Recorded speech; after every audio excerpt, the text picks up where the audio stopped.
पाकिस्तान ने अलाउ कर दिया है कि ईरान को वो राहदारी देगा, ईरान के लिए पाकिस्तान ट्रेड अलाउ करेगा। मैं तुम्हें अपनी बंदरगाहें देता हूँ। अमेरिका ने पाकिस्तान को अलाउ किया है कि आप ईरान को अलाउ करते हैं। 6 रास्ते खोले हैं, उसमें टॉप ऑफ दैट जैसे मैंने बताया 2 बंदरगाहें हैं, ग्वादर की और कराची पोर्ट कासिम है। इसलिए एक और बड़ी इजाज़त नहीं मांग सकते कि हमें ईरान का तेल भी मिल जाए। 50 करोड़ डॉलर का एक हफ्ते में पाकिस्तान को टीका लग रहा है। इंडिया को अलाउ कर दिया कि तुम जो सस्ता तेल है वो रशिया से ख़रीद लो। अस्सलाम वालेकुम, मैं जुल्करनैन ताहिर। एक बड़ी डेवलपमेंट है, पाकिस्तान ने अलाउ कर दिया है कि ईरान को वो राहदारी देगा कम से कम 6 पॉइंट्स के ऊपर। सबसे टॉप ऑफ दैट में ग्वादर और कराची पोर्ट शामिल है। यहाँ से ईरान के लिए पाकिस्तान ट्रेड अलाउ करेगा। पाकिस्तान की बायलैटरल ट्रेड तो समहाउ चल ही रही है ईरान के साथ, लेकिन जो मेजर डेवलपमेंट ये हुई है कि ईरान इस टाइम सारी तरफ से घिरा हुआ है और पाकिस्तान ने इसको अलाउ किया है कि दूसरे ममालिक के साथ जो तुमने ट्रेड करनी है, तिजारत करनी है, मैं तुम्हें अपनी बंदरगाहें देता हूँ। इससे पहले अफ़गानिस्तान को पाकिस्तान अपनी बंदरगाह ऑफ़र कर देता था, लेकिन अब चूँकि हालात उनके साथ ख़राब हैं तो हमारी बायलैटरल ट्रेड ही उनके साथ इस टाइम गड़बड़ है, वो जारी नहीं है, अक्टूबर से बंद है। तो अगर हम बात करें ईरान की, तो ईरान के पास अपनी बंदरगाह मौजूद है, लेकिन अमेरिका के साथ, इसराइल के साथ लड़ाई के बाद सिचुएशन बिल्कुल डिफरेंट है। सोर्सेज ये बता रहे हैं कि ये डिसीजन जो है बेसिकली ये वाशिंगटन डीसी ने अलाउ किया है। अमेरिका ने पाकिस्तान को अलाउ किया है कि आप ईरान को अलाउ कर दें, दे दें अपनी बंदरगाहें जहाँ से वो ट्रेड कर सकें। इससे बिग डेवलपमेंट, बिग न्यूज़। लेकिन इसमें सबसे जो बड़ी बात है, मतलब पाकिस्तान के पॉइंट ऑफ व्यू से, कि पाकिस्तान को सस्ता तेल चाहिए और उस हवाले से कोई पेशरफ्त नहीं है। पाकिस्तान समहाउ वो ईरानी ऑयल जो है वो स्मगल तो हो रहा है कोयटा और बलूचिस्तान के रास्ते से, लेकिन ऑफिशियली जिस तरह से अब 6 रास्ते खोले हैं, उसमें टॉप ऑफ दैट जैसे मैंने बताया 2 बंदरगाहें हैं, ग्वादर की और कराची पोर्ट कासिम है। तो लेकिन ऑयल के हवाले से क्यों पेशरफ्त नहीं है? मुख्तलिफ बातें की जाती हैं कि ईरान का ऑयल जो है वो काबिल इस्तेमाल नहीं है। उस तरह कैसे काबिल इस्तेमाल नहीं है? रशिया इस्तेमाल कर रहा है, चाइना इस्तेमाल कर रहा है, बाकी दुनिया इस्तेमाल कर रही है, तो पाकिस्तान क्यों नहीं कर सकता?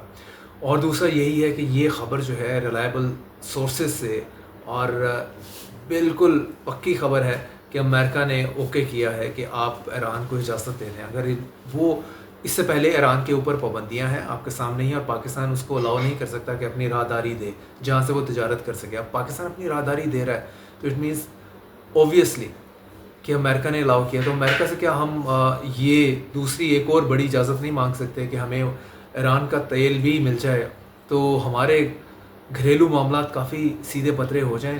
क्लोज टू 400 है पेट्रोल पर लीटर इस टाइम, और प्राइम मिनिस्टर शहबाज शरीफ परेशान हैं, बहुत ज़्यादा अपसेट हैं।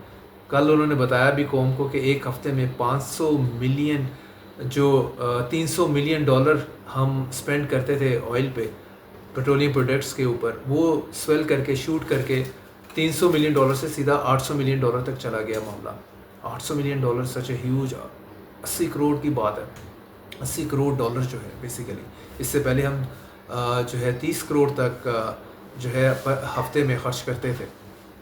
तो इतना such a huge gap of 500 million dollars, 50 crore dollar का एक हफ्ते में पाकिस्तान को टीका लग रहा है। तो इस टीके से सेव किया जा सकता है ना सिर्फ ईरान से कि ऑयल जो आ जाए, और पाकिस्तान की गवर्नमेंट भी टीके से बचेगी, और पब्लिक जो है, सबसे बड़ा टीका तो पब्लिक को लगता है, तो वो सेफ हो सकती है। तो ये वेरी पिक्यूलियर किस्म की डेवलपमेंट है कि इसमें आपने राहदारी दे दी ईरान को, 6 रास्ते खोल दिए और तिजारत करेगा खुल के ईरान। यस, पाकिस्तान अपना कमीशन लेगा, पाकिस्तान अपना फ़ी चार्ज करेगा, चार्जेस लेगा, दैट इज़ ऑब्वियस। लेकिन ऑयल के हवाले से क्यों नहीं है?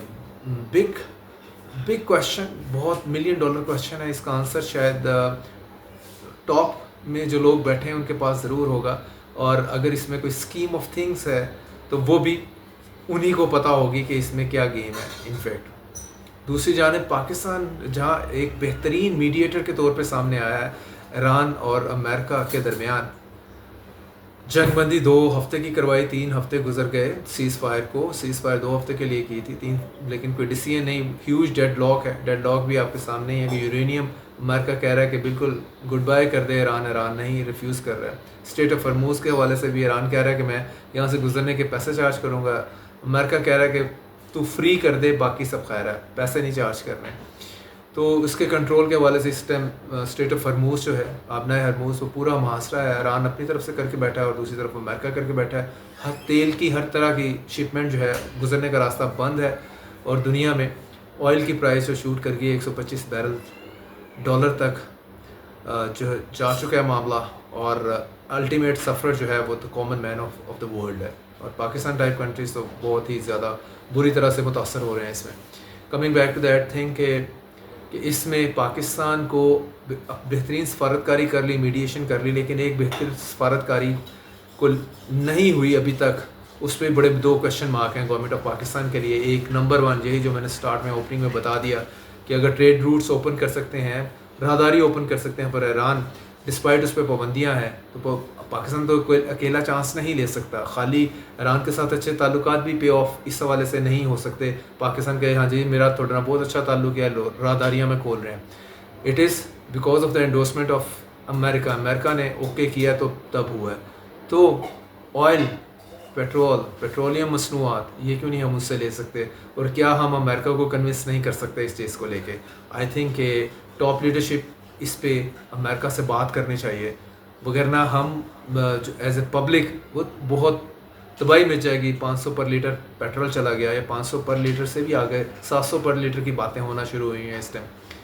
और दूसरी जानिब हम अमेरिका ने इंडिया को अलाउ कर दिया कि तुम जो सस्ता तेल है वो रशिया से ख़रीद लो, रूस से ख़रीद लो।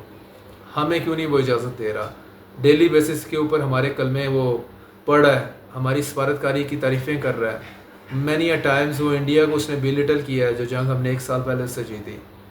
तो प्रॉब्लम क्या है फिर? हम ट्रंप को कन्विंस क्यों नहीं कर पा रहे कि हमें रशिया से ऑयल ख़रीदने की इजाज़त दे, ताकि हम अपने आवाम को बेनिफिट कर सकें? गवर्नमेंट अपनी जेब में तो पैसा डालती रहती है, कोई बड़ी बात नहीं है, लेकिन आवाम को बेनिफिट करने के लिए ये 2 बड़े डिसीजन, ऑयल फ्रॉम ईरान और ऑयल फ्रॉम रशिया, ये हमें मिलना चाहिए। मिलेगा तो आगे पाकिस्तान की गाड़ी जो है वो आसानी से चलेगी और आवाम जो है उस पर बर्डन नहीं आएगा। तो इस सिलसिले में गवर्नमेंट अभी तक खुल के बात भी नहीं करती कि हमको हमारी कोई सफारतकारी इस पे के ऊपर भी है। दुनिया की अमन के चक्कर में तो अब बहुत बातें हो रही हैं। पाकिस्तान की गवर्नमेंट, शहबाज शरीफ गवर्नमेंट खुल खला के इस पे बात कर रही है, लेकिन 2 चीज़ों के ऊपर क्यों नहीं बात कर रही? सारे इनके कैबिनेट जो है वो इन ताले लगे हुए हैं इनके जो है ज़बानों के ऊपर, इस पे बात नहीं करते। कोई क्वेश्चन भी करे तो पतली गली से निकल जाते हैं। So this is a big question. सबसे बड़ा क्वेश्चन तो मैंने आपको ईरान का बता दिया। 6 आपने राहदारियाँ उसको लिए ओपन कर दी, सारी ट्रेड होगी, अल्टीमेट बेनिफिशियरी तो ईरान होगा, हमें फ़ीस मिलेगी, लेकिन हमें ऑयल क्यों नहीं मिलेगा? That is the main thing. और एक जो है न्यूज़ कमिंग फ्रॉम बहरीन ने डजन्स ऑफ लोगों की जो है शहरियत वो मनसूख कर दी है, रिवोक कर दी है। ईरान ने इसके ऊपर बहुत ज़्यादा रिएक्शन दिया है। आज उन्होंने कहा कि आप शिया लीडर जो हैं वहाँ पे, उनकी बेसिकली, या शिया एक्टिविस्ट हैं, उनकी आप रेजिडेंसशिप जो है वो रिवोक कर रहे हैं, ख़त्म कर रहे हैं। तो this is very much unfair, तो इसको रिव्यू करो। दूसरी जानब हम देख चुके हैं जिस तरह से यूएई जो है वो इस टाइम एंटी पाकिस्तान स्टांस उसका लग रहा है। अभी आज ख़बर लैंड कर रही है, टॉप न्यूज़पेपर में ये ख़बर थी, पाकिस्तान के लीडिंग न्यूज़पेपर, इंग्लिश न्यूज़पेपर में, कि इस इत्तसलात जो यूएई कंपनी है जिसका PTCL यूफोन है वो पाकिस्तान से भागना चाह रही है। एट द सेम टाइम हमें ख़बरें आ रही हैं कि वीज़े जो हैं और रिस्ट्रिक्ट कर दिए हैं यूएई ने, बल्कि ना होने के बराबर। पहले तो समहाउ कुछ ना कुछ इशू कर रहे थे, अब बिल्कुल ही उन्होंने टोटल एक तरह का बैन लगा दिया पाकिस्तानीज़ के लिए। और वहाँ भी उनके के लिए जो पाकिस्तानीज़ हैं, जो लाखों की तादाद में है, उनकी भी ज़िंदगी अब वो उस तरह से नहीं रहेगी, चीज़ें मुश्किल कर दी जाएंगी। यूएई जो है टोटल अपनी साइड ले चुका है टूवर्ड्स इसराइल एंड अमेरिका, और अभी ओपेक से निकला है, जो कि ऑयल प्रोडक्शन कंपनीज हैं 4, इसमें ईरान भी शामिल है, इराक, सऊदी अरेबिया। तो हर तरह से वो इसराइल और अमेरिका की लाइन ले रहा है, और तो पाकिस्तान ज़ाहिर है उसके एक तरह का एंटी ही उसे नज़र आएगा। उस अपना मुखालफ ही समझेगा, आल तो पाकिस्तान से अपना मुखालफ नहीं समझ रहा। अभी पाकिस्तान ने 3.5 बिलियन उसके देने थे, पाकिस्तान ने मुंह पे मार दिए उसके, तो कि ले ले भाई, एक पकड़ ले अपने पैसे सुकून कर। तो चीज़ें जो हैं यूएई को लेके काफ़ी जो हैं इन्हें वे हालात जो हैं मुश्किल में हैं। पाकिस्तान के ताल्लुकात आगे कोई बेहतर होते नज़र नहीं आ रहे इससे।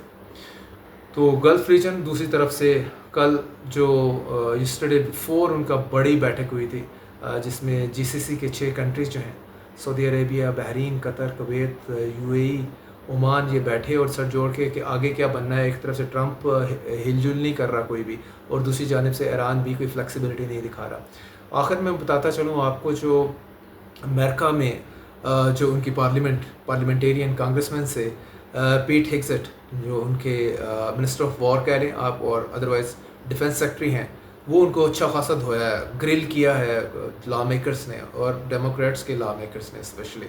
उसने कहा है कि पहले तो तुम ये बताओ कि किस चक्कर में इस वॉर में गए हो, ये तो इसराइल की वॉर थी, हमारी वॉर ही नहीं है, कितना पैसा इस पर खर्च हुआ। पीट हेग्सेट ने फर्स्ट टाइम डिस्क्लोज़ किया ऑफिशियली कि $25 बिलियन इस पर अभी तक खर्च हुआ है और मज़ीद खर्च होने के चांसेस हैं। उसने बताया कि आउटकम इसका अचीव कर लिया है, वो भी आए शाएँ बाएँ करता रहा। क्या आउटकम? वही बात जो डे 1 से पिछले साल से चली आ रही है कि हमने न्यूक्लियर उसकी कैपेबिलिटी जो है वो डिस्ट्रॉय कर दी है ईरान की, वही आज चूरन वो स्टिल ही सेलिंग इट। और साथ में सबसे जो है जो पिंचिंग किस्म का कमेंट किया कांग्रेसमैन ने, उसने कहा कि पहले ये चेक कर लो कि your president Donald Trump is he fit for this office of president. तो उसके ऊपर वो लड़ पड़ा उनसे कि शेम ऑन यू, आपको ऐसी बातें करते हुए, मतलब उसको जहनी मरीज़ और पागल करार दिया डेमोक्रेट्स ने डोनाल्ड ट्रंप को, जिसके ऊपर ज़ाहिर है पीट हेग्सेट ने गुस्सा खाना था और अच्छी खासी मुंहमारी रही, बिकरिंग रही इस सारी जो हडल में, पूरी मीटिंग में, जिसमें जो लॉ मेकर्स हैं ऑफ डेमोक्रेट्स, इनकी अपोजिशन है, रिपब्लिकन इस टाइम गवर्नमेंट में है, तो अच्छा खासा धोया है इसको, और कोई ख़ास जवाब नहीं था पीट हेग्सेट पे। और ये भी नहीं उसको पूछा कि ये बता दो कि कब ये वॉर ख़त्म हो रही है, इसका भी कोई आंसर नहीं। ये जो डेडलॉक है ये ख़त्म हो रहा है कब, इसका भी कोई आंसर नहीं। और फाइनली आपने ऑब्जेक्टिव अचीव कर लिए, वो आए बाएँ शाएँ, वो तो खैर डोनाल्ड ट्रंप ने भी कहा था कि मैंने 1 घंटे के अंदर सारे ऑब्जेक्टिव हासिल कर लिए थे जंग के, तो 40 दिन जंग क्यों लड़ी। So many nonsensical things are over there. लेकिन अभी करंट सिचुएशन जो है वॉर से रिलेटेड और जो मुज़ाकरात से रिलेटेड, वो टोटल डेडलॉक है। जब तक ईरान इस यूरेनियम को सरेंडर नहीं करेगा जो उसके पास पड़ी है, और फ्यूचर में यूरेनियम से हाथ उठा के गुड बाय नहीं करेगा, उस वक्त तक अमेरिका कह रहा है कि मैंने जो है ये हरमूज़ का जो मुहासरा है वो नहीं छोड़ना, और मैंने इकॉनमी अब तबाह करनी है। तो लग यही रहा है कि ये वॉर जो है एंटर होगी अगले फेज़ में, जिसको कोल्ड वॉर कहते हैं। और इस कोल्ड वॉर में सारी दुनिया जो है उसकी इकॉनमी सफ़र करेंगी, और specially developing countries like Pakistan, ये तो हिल के रह जाएंगे। सो लेट्स होप कि पाकिस्तान की गवर्नमेंट जो है वो थोड़ा सा हिम्मत करके, डरे बगैर, खुशामद किए बगैर, पाँव पड़े बगैर अमेरिका के उससे आँख में आँख डाल के कहे कि हमें इजाज़त दे। जिस तरह राहदारी के लिए आपने अलाउ किया है कि ईरान की को हम राहदारी दें और वो तिजारत कर सके, इससे हमें उसको ऑयल ख़रीदने की इजाज़त दें, और सेम टाइम्स रशिया से भी हमें ऑयल ख़रीदने की इजाज़त दें।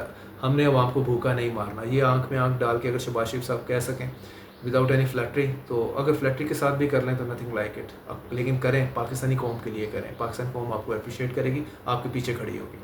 Thank you.